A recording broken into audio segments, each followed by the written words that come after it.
जी हम।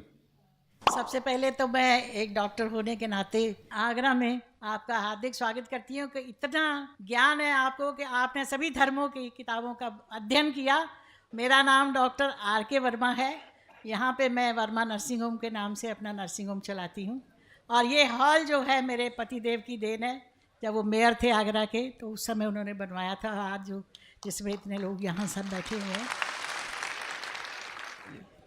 मेरा एक छोटा सा सवाल है और बहुत दिनों से घुमड़ता है अंदर कि आप सब लोग हर साल अपना एनुअल फंक्शन जो है मक्का मदीना मनाने जाते हैं, तो वहाँ हिंदू को, ईसाई को और धर्मों के लोगों को क्यों नहीं जाने की इजाज़त है?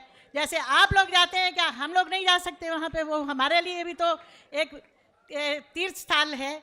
जब आप हिंदू मुसलमान में कोई फ़र्क नहीं समझते तो फिर वहाँ जाना हमारे लिए प्रोहिबिटेड नहीं होना चाहिए। डॉक्टर वर्मा साहिबा ने बहुत अच्छा सवाल पूछा और ये मेरी किताब में 10वां सवाल है जो गलतफहमी नंबर 10 है। मेरी किताब आप पढ़ेंगे गलतफहमी नंबर 10।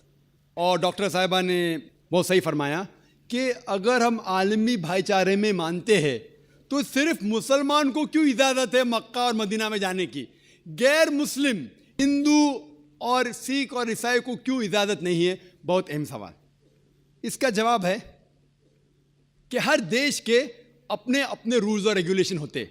मिसाल के तौर पे मैं हिंदुस्तानी हूं, लेकिन मुझे कुछ हिंदुस्तान के इलाके में जाने की इजाज़त नहीं है जिसे कहते हैं कैंटोनमेंट एरिया। सिर्फ मिलिट्री के लोग, सिर्फ वो लोग जो देश की हिफाजत में लगे हुए हैं, वो लोग वो कैंटोनमेंट एरिया में जा सकते। मैं इन्हें झगड़ सकता हूं, मैं इस देश का नागरिक हूं, मुझे क्यों नहीं जाने देते? नहीं, ये गवर्नमेंट का रूल है। ये कैंटोनमेंट एरिया है, मतलब खाली वो लोग, वो शख्स जो मिलिट्री के लोग हैं, जो देश की हिफाजत में लगे हुए, सिर्फ उनको इजाज़त है। ये रूल है। इसी तरीके से मक्का और मदीना मेरे हिसाब से इस्लाम का कैंटोनमेंट एरिया है। वो लोग, सिर्फ वो इंसान जो इस्लाम के लिए जान देने को तैयार है, वो लोग को अलाउड है, बाकी लोग को नहीं।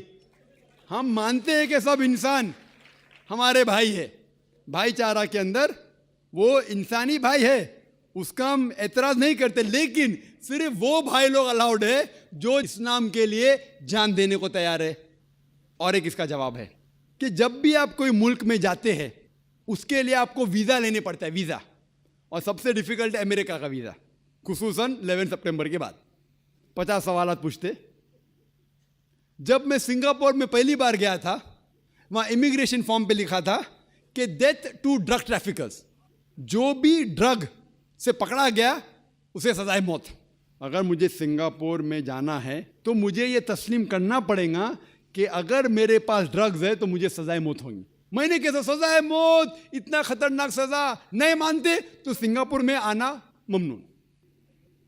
तो आप अगर सिंगापुर का वीज़ा लेते आपको तस्लीम करने पड़ेगा कि ड्रग वाले को सजाए मौत। इसी तरीके से मक्का और मदीना जाने का वीज़ा है। आप सिर्फ अपने ज़बान से कहो ला इलाहा इल्लल्लाह मुहम्मद रसूलुल्लाह।